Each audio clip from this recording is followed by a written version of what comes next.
Hey! Hello!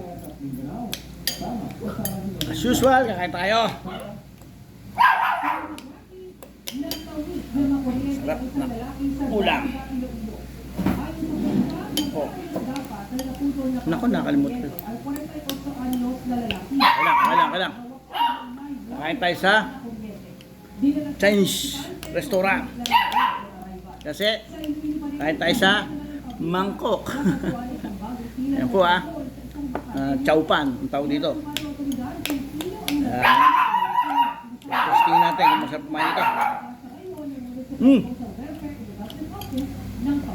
Okay din. Nagalo na ulam tsaka kanin. Chow pan. Yan. Kanghang. Yan. Chow pan Yan nyo. Kaya chow pan. Alam niyo kung bakit? Binati si Kapuso Primetime Queen Marian Rivera na GMA Network Senior Vice President Attorney Annette Boto. Alam niyo kung bakit? GMA Entertainment Group Senior Vice President Lilibet Gilas Yari ka. at GMA Vice President Cordama. Wala akong blackout po magdahapon. So madilim. Yan. Wala nakapagligpit. Ngayon lang nakailaw. Kaya chow pan. Ito lang yung sa mga lagay ng mangkok lang. Tsaka yung baso ko. Baso ng tubig. Yan, baso ng tsaa. Wala rin baso. Hindi nakapagligpit dahil nga blackout. Maghapon. 5 to 5. Bukod sa no.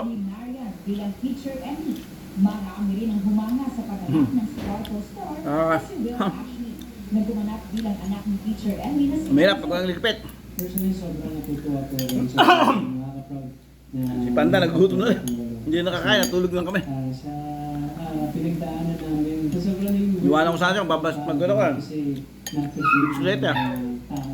patuloy rin daw silang nakatapos. Madilim, walang kaming coin lang. Pero may internet kami. Kaya lang, wala nagligpit. Sila ay ang tapang para ihatid yung mensahe sa kanila. At ang maganda niyan, habang nanonood sila, Ngayon ako, walang pasok kaya lang. Naglusin lang kami, basketball. So parang Kaya, parang pag-iisipan nila kung paano sila boboto ng tama. ganito ang mangyayari sa inyo pag chopan kayo. Ibig sabihin, wala nagligpit. And I think it's because kapag-isapan siya, nakakwento na isa Ang sarap. sa itong pelikulang dapat panoorin. Kasi Paghalo na lahat ng kwan. may mensahe. Hindi na sabi ulam ko, dahil baka mahingit kayo. So, ganito lang. Next vlog, see you guys!